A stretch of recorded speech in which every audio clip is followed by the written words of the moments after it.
A future historian, looking back over the times in which we live, will surely identify J.K. Rowling as a figure of towering importance. In a way that has few precedents since Peter Pan and Wind in the Willows, she has captured the collective imagination of the British people and filled our minds with characters and attitudes that have served as a shared frame of reference, not only in our daydreams, but in our hopes and intentions too. Through her social media presence, she has set out to turn the mind of the nation towards the soft socialism that people like her can afford. And she strives to reduce the complex world of politics to a simple battle between good and evil, of the kind that goes on forever in Hogwarts. There are those among my literary colleagues who dismiss the Harry Potter books as lowbrow literature based on cardboard characters dropped into whimsical plots that go nowhere. I don't agree with them. J.K. Rowling enjoys the kind of success that only a writer who has touched on real and universal sentiments could achieve. She has a genius for inventing characters that engage the ordinary reader's sympathies and situations in which everyday emotions are put suddenly and alarmingly to the test. Her plots may be extravagant, but there are few, if any, loose ends, and everything runs smoothly from description to dialogue and back again. She also has something of Dickens's genius when it comes to names. Dumbledore, Voldemort, Malfoy, Hagrid, Hogwarts, these and many more are now household property, like Magwitch, Peggotty and Oliver Twist. All in all, I would credit J.K. Rowling with having made a real contribution to literature, albeit literature for children. Children's literature is of two kinds. On the one hand, there are stories addressed specifically to the child's state of mind, and which play with those primordial emotions that are the residue of hunter-gatherer terrors. Of this kind are the folk tales collected and embellished by the Brothers Grimm. On the other hand, there is literature that is aimed not at the child, but at the idea of the child, literature that frames the childish mind, treasures it, and also uses it to convey truths about adult reality.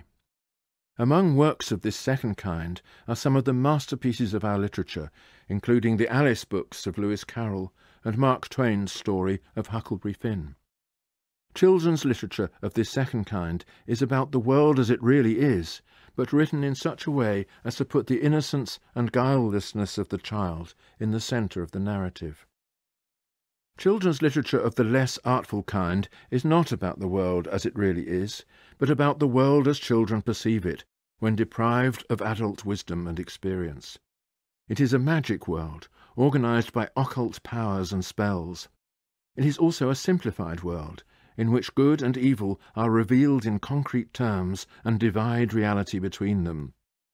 It is a world without responsibilities, since these are all in other hands, and the child who falls into such a world needs only one kind of knowledge, which is knowledge of the spells that will summon the forces of good to protect him and chase the forces of evil away.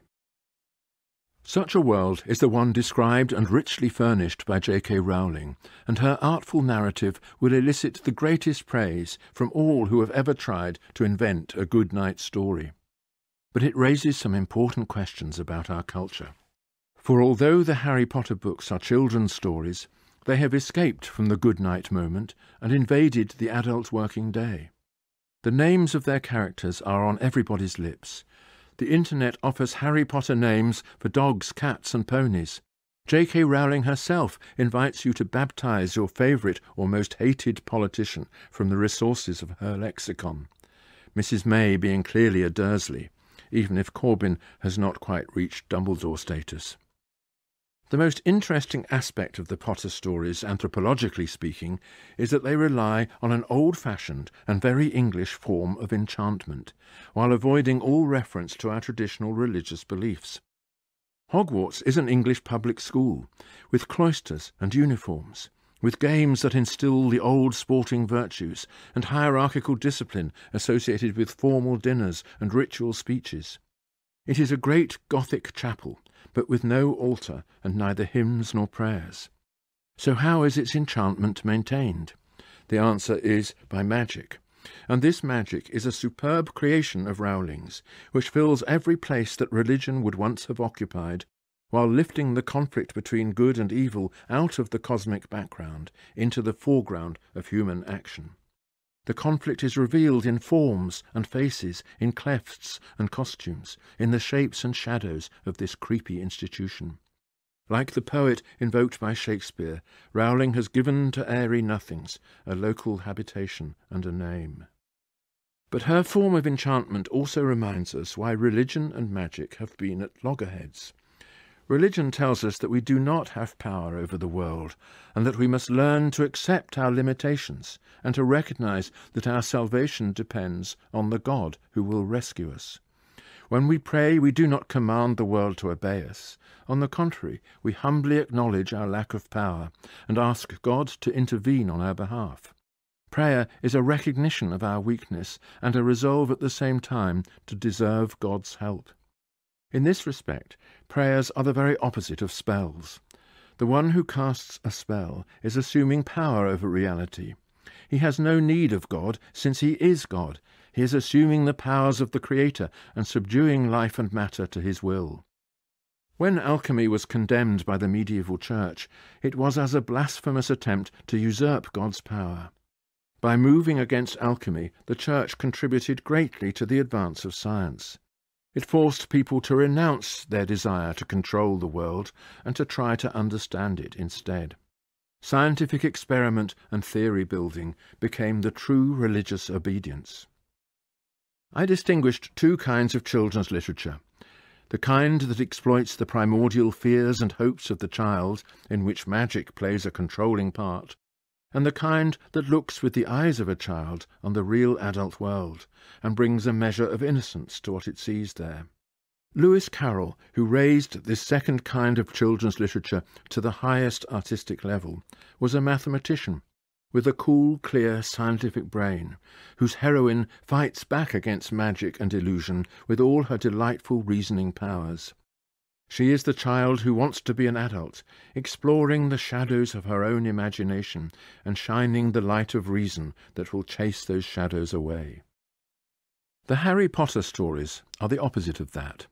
They show an adult world entirely invaded by childish fears and illusions.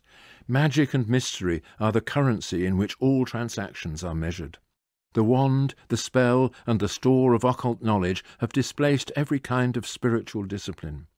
Each character is good or evil by nature, and there is no process of development, no path of renunciation and prayer, whereby the hero or heroine can prepare to face the ordeals of a real adult existence. All obstacles are dreams, which can be dispelled at the wave of a wand, and nobody needs any power that he cannot obtain from the things of this world, if only he knows their secrets. We expect children to think and feel in that way, because they have yet to be released from the grip of those primeval hunter-gatherer emergencies. But we also expect them to grow out of it, and to address the world in full awareness of its complexity, acknowledging the patient work of science and the need for humility and understanding. Religion is one of the paths away from primitive magic, so as to face the world with a clear understanding of the fact that we do not control it. Growing up means learning that the world will not deliver the goods just because we wish for them. That adult worldview is the opposite of the mental posture shaped by Potterism. But Potterism is beginning to prevail.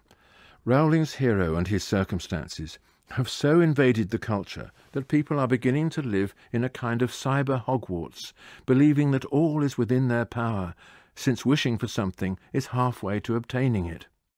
Maybe the soft socialism that is growing in the new generation of adults is partly explained by this. If you suffer from a Potter overdose, so as to see the real world too in terms of occult powers and the spells that unlock them, you are more likely to think that what you want will be provided just by clicking on a screen.